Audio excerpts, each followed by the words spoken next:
స్నేహితులారా, ఈ సమయాన్ని బట్టి దేవునికి వందనాలు తెలియజేస్తూ ఉన్నాను. ప్రేమపూర్వకంగా మిమ్మల్ని అందరినీ వాక్య ధ్యానంలోనికి ఆహ్వానిస్తూ ఉన్నాను. ఈ ఆదివారం కొరకు గాను మనకు అందించబడినటువంటి అంశము ప్రేషితోద్యమము కార్యరూపంలో కరుణ. ఈ అంశాన్ని మనకు అందించినారు. మన చుట్టుపక్కల సమాజం కానివ్వండి, ప్రపంచము దేశము కానివ్వండి, చాలామంది ప్రజలు మన చుట్టుప్రక్కల ఉన్నటువంటి వారు ప్రకృతి వైపరీత్యములతో బాధపడుతూ ఉన్నారు. వరదలు కానివ్వండి, భూకంపములు కానివ్వండి, కరువు కాటకములు కానివ్వండి, అనారోగ్యకరమైన తెగుళ్ళు కానివ్వండి. బెంగళూరు నగరంలో వేల మంది స్టూడెంట్స్ ఎయిడ్స్ బారిన పడుతూ ఉన్నారు. అస్సాం వరద ఇబ్బందులతో బాధపడుతూ ఉంది. ప్రపంచవ్యాప్తంగా యుద్ధము, పెరిగినటువంటి ధరలు, ఆకలి దప్పికలు, అతివృష్టి, అనావృష్టి, కరువు కాటకాలు ఇలాంటి పరిస్థితుల మధ్య ఉండినప్పుడు అంత మాత్రమే కాదు, సమాజము కులము పేర, మతము పేర, జాతి పేర కలహములు, జగడములు, రక్తపాతంతో నింపబడినటువంటి పరిస్థితులు, మన చుట్టూ ఉన్నటువంటి ప్రజలు అశాంతి, అసమాధానమును ఎదుర్కొంటున్నటువంటి పరిస్థితులు. ఇలాంటి పరిస్థితుల మధ్య మిషన్ సండే, మిషన్ అనే ఆదివారమును మనము సెలబ్రేట్ చేస్తూ ఉన్నాము. మిషన్ అనే మాటకు అర్థవంతమైన, సింపుల్గా మనము ఏ రీతిగా అర్థం చేసుకోవచ్చు అంటే, మిషన్ అంటే దేవుని యొక్క కార్యము, దేవుని యొక్క పని.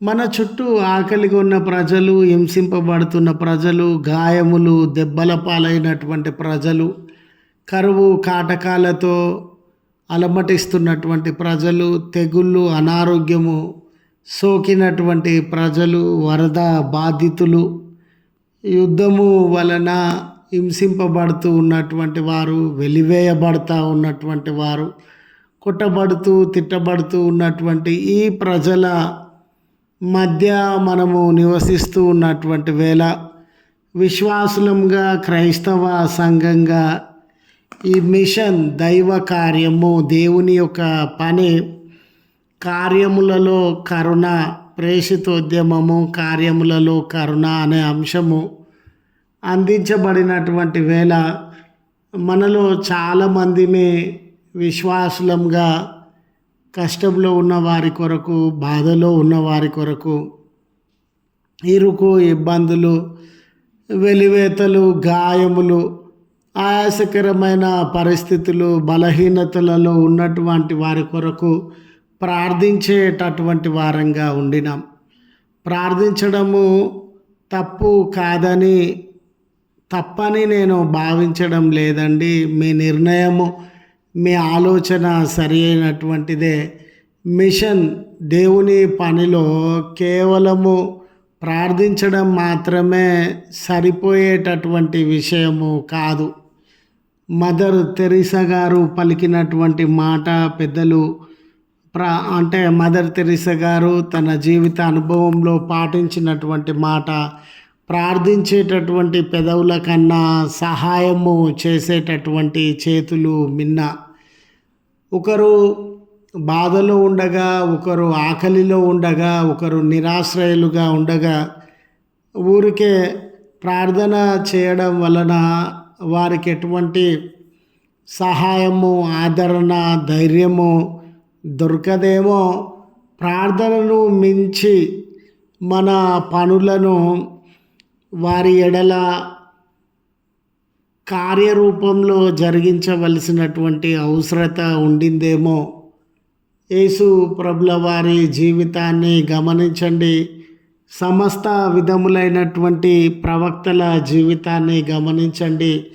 వారు ఊరికే ప్రార్థన చేసి ఊరుకోలేదు, కానీ మోషే జీవితాన్ని గమనిస్తే బంధకాలలో, శ్రమలలో, ఆకలి దప్పికలలో కొట్టబడుతూ మరణ శిక్షకు లోనై జీవితంలో హక్కులను కోల్పోయి ఆకలి దప్పికలను, శ్రమ దుఃఖములను అనుభవించుచున్నటువంటి ప్రజల కొరకు ఆయన ప్రార్థించడం మాత్రమే కాదు, దేవుని చేత తాను పంపబడినటువంటి వాడై వారిని విడుదలలోనికి నడిపించాలని, వారి కన్నీళ్లను తుడవాలని, దైవ చిత్తాన్ని వారి జీవితాల్లో జరిగించాలని తన జీవితాన్ని ధారపోసినటువంటిగా ఉండినాడు. ఈ దినం మన జీవితాలలో కూడా మోషే వలె ఎవరు కన్నీళ్ళలో ఉన్నారో, ఎవరు ఒంటరితనంలో ఉన్నారో, ఎవరు దాడులకు లోనవుతా ఉన్నారో, ఎవరు గాయములకు, ఆకలి దప్పికలకు, అన్యాయములకు లోనవుతా ఉన్నారో అటువంటి ప్రజలను విమోచనలోనికి, అటువంటి ప్రజలను స్వేచ్ఛ స్వతంత్రములలోనికి, అటువంటి ప్రజలను నెమ్మది కలిగిన పరిస్థితులలోనికి నడిపించాల్సినటువంటి బాధ్యత మన మీద ఉండింది. అదే నిజమైనటువంటి మిషన్.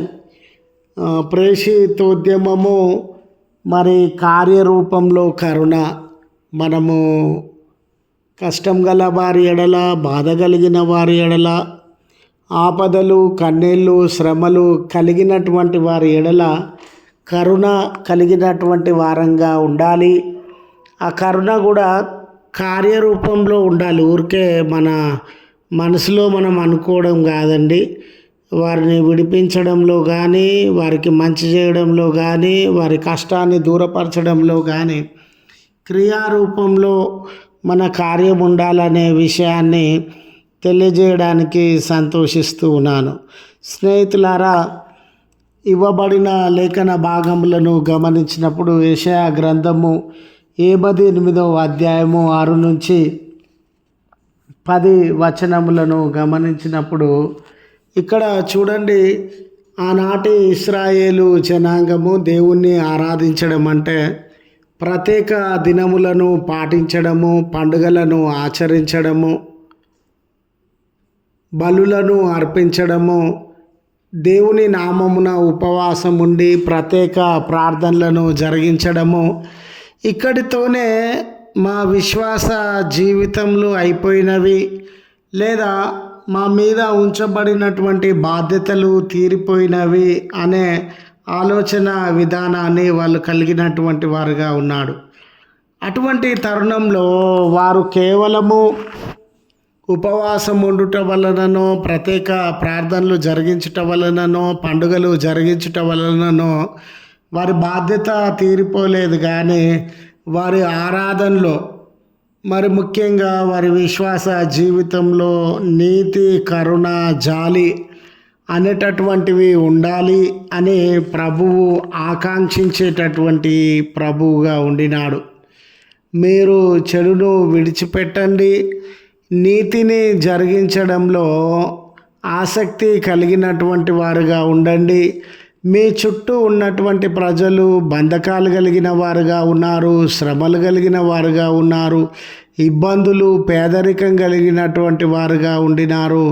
అలాంటి పరిస్థితుల మధ్య ఈ బాధలు బంధకములలో కలిగినటువంటి ప్రజలను మీ క్రియల చేత, మీ సహాయము చేత, మీ యొక్క కార్యముల చేత వారి బంధకాలలో నుండి వారిని విడిపించండి.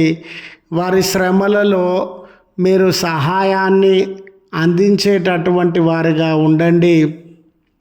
వారికి ఒక దిక్కుగా ధైర్యము, ఆదరణను ఇచ్చేటటువంటి వారుగా, వారి ఆకలి దప్పికలలో ఆహారాన్ని పంచేటటువంటి వారుగా ఉండండి.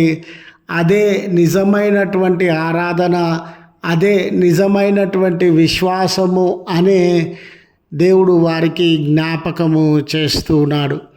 ఈరోజు కూడా మనము ఉపవాసం ఉంటూ కానివ్వండి, పండుగలను జరిగిస్తూ కానివ్వండి, గంభీరమైన ఆరాధనలను జరిగిస్తూ వాటిలో పాల్గొంటూ కానివ్వండి గొప్ప ఆరాధన చేస్తూ ఉన్నాము అనే మనసు మనలో ఉండవచ్చునండి.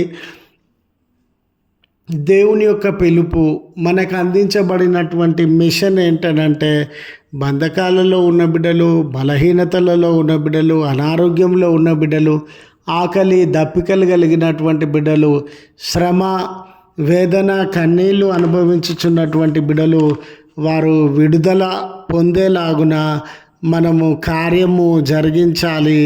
అదే నిజమైనటువంటి ఆరాధన. అది దేవుని యొక్క కార్యములను మనము జరిగించినట్లు అనే లేఖనము సెలవిస్తూ ఉన్నది. చీకటిలో సత్యము ఎరగక, చీకటిలో త్రోవ తెలియక, చీకటిలో బలహీనతలు కలిగిన బిడ్డలు ఉన్నప్పుడు ఈ లోకానికి మనం ఒక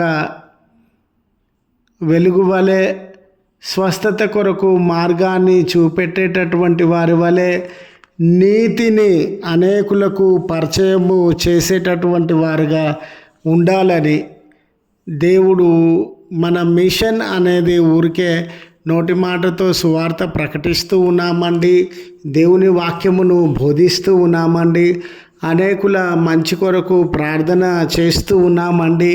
అక్కడితో మన మిషన్ ఆగిపోకుండా వారి కష్టాలు, నష్టాలు, బలహీనతలు, బంధకములు వీటిలో నుండి విడిపించేటటువంటి వారంగా ఉండాలని మిషన్ యొక్క ముఖ్య ఉద్దేశము అదే అని దేవుడు తెలియజేస్తూ ఉన్నాడు. అదే రీతిగా చదవబడిన లేఖన భాగము యోహాను పత్రిక, మొదటి పత్రిక 3వ అధ్యాయము 16వ వచనము మొదలుకొని 18వ వచనం వరకు మనము గమనించినట్లయితే స్నేహితులారా, ఇక్కడ క్రీస్తు జరిగించినటువంటి ప్రేమపూర్వకమైన కార్యములను, త్యాగమును మీరు జరిగించేటటువంటి వారుగా ఉండాలని. మరి ఈ యోహాను పత్రిక రాసేటటువంటి కాలంలో సంఘంలో అనేకమైనటువంటి అబద్ధ బోధకులు ఉండినారు, విమతములు ఉండినవి. ఏది నిజమైనటువంటి క్రైస్తవ జీవితము, ఏది ప్రయోజనకరమైనటువంటి క్రైస్తవ జీవితము అనే ఇలాంటి విమతముల మధ్య, అబద్ధ బోధనల మధ్య ఈ యోహాను భక్తుడు ఈ బోధను జరిగించేటటువంటి వాడుగా ఉండినాడు. ప్రభువు మిమ్మల్ని ప్రేమించినటువంటి రీతిగా, ప్రభువు మనము పాప బంధకాలలో నుండి బయటికి రావాలని, శాప బంధకములలో నుండి బయటికి రావాలని, మరణానికి, శాపానికి, నరకానికి లోనైన మన జీవితములు విడుదలను అనుభవించాలని వారు ప్రార్థించుచు కూర్చోలేదు. కానీ ఆయన తన్ను తాను తగ్గించుకొని మానవ అనుభవంలోనికి వచ్చి ఉన్నటువంటి వాడిగా ఉండినాడు. ఆయన శ్రమ, శిలువ మరణాన్ని భరించినటువంటి వాడిగా ఉన్నాడు. ఒక వ్యక్తిని ఇంకొక వ్యక్తి ఏ రీతిగా ప్రేమించాలి, ఎంతవరకు ప్రేమించాలి, ఆ ప్రేమలో ఎంత గొప్పతనం ఉండాలి అనే విషయానికి ప్రభుల వారే మాదిరిగా ఉండినట్లు మనము గమనించగలుగుతాం స్నేహితులారా. కాబట్టి ఈరోజు ప్రభువు ప్రజలను ప్రేమించి వారి సంక్షేమం కొరకు, విడుదల కొరకు తన జీవితాన్ని ఏ రీతిగా సమర్పించి ఉన్నాడో, మన పొరుగువారి సంక్షేమం కొరకు, మన పొరుగువారి విడుదల కొరకు మన జీవితములను అంతగా మనము సమర్పించుకొనవలసినటువంటి వారంగా ఉండినాం. ఈరోజు నా కొరకు నేను బ్రతుకుతానండి, నా ప్రయోజనాల కొరకు నేను బ్రతుకుతానండి, నా లాభం కొరకు నేను బ్రతుకుతానండి అనేటటువంటిది క్రైస్తవ జీవితము కాదు స్నేహితులారా.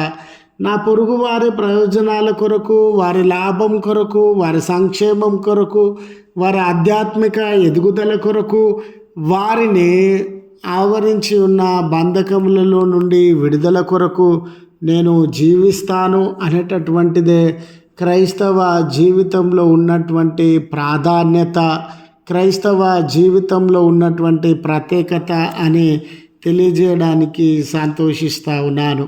అదే రీతిగా మత్తయి సువార్త 9వ అధ్యాయము 35వ వచనము మొదలుకొని 38 వచనములను మనము గమనించినప్పుడు స్నేహితులారా, ప్రభుల వారి సేవా పరిచర్య ఊరికే బోధించడంలో లేదు కానీ 3 అంచెల విధానాన్ని వారి మిషన్లో, వారి పరిచర్యలో మనము గమనించేటటువంటి వారంగా ఉన్నాం. మొట్టమొదట వారి టీచింగ్ పరిచర్య జరిగించినటువంటి వారుగా ఉండినారు.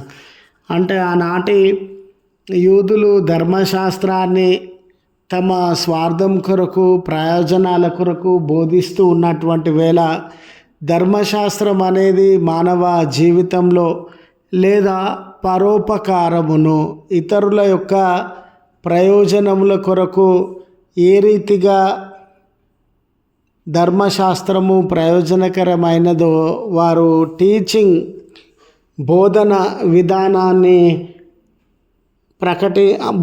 విధానాన్ని అనుసరించేటటువంటి వాడుగా ఉండినాడు.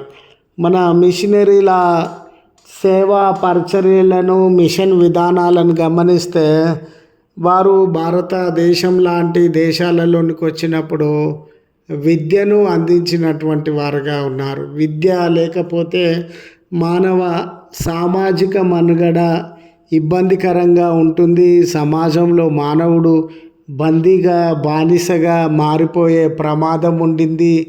వెట్టి చాకిరికి, సామాజిక రుగ్మతలకి, సాంఘిక దురాచారాలకి విద్య లేకపోవడమే కారణమని వారు భావించి విద్యను అందించినటువంటి వారుగా ఉండినారు. రెండవ విషయాన్ని, వారు సువార్తను బోధించినటువంటి వారుగా ఉన్నారు. మానవుడిగా జన్మించిన ప్రతివారు రక్షింపబడాలని, ప్రతివారు దేవుని యొక్క రక్షణ అనుభవంలోనికి ప్రవేశించాలని మరి యేసు ప్రభుల వారు జరిగించినటువంటి త్యాగమును బోధించుచు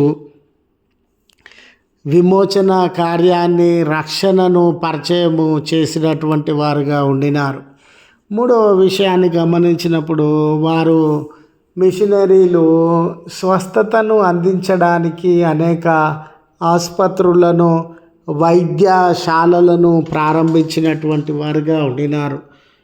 పేద బిడ్డలు వైద్యం కొరకు ఖర్చులను భరించలేనటువంటి వారు, లేక వైద్యము అందుబాటులో లేనటువంటి దినాలలో ఆయా పట్టణాలలో, గ్రామాలలో వైద్యమును అందించి వారిని మానవ జీవితములను బలపరిచినటువంటి వారుగా ఉన్నారు. ప్రభుల వారి సేవా జీవితాన్ని గమనించినప్పుడు వారు కేవలము బోధించలేదు కానీ సువార్తను ప్రకటించుచు, వైద్యమును జరిగించుచు, అనారోగ్యము, బలహీనతలు కలిగిన బిడ్డలను వారు బలపరిచినటువంటి వారుగా ఉండినారు.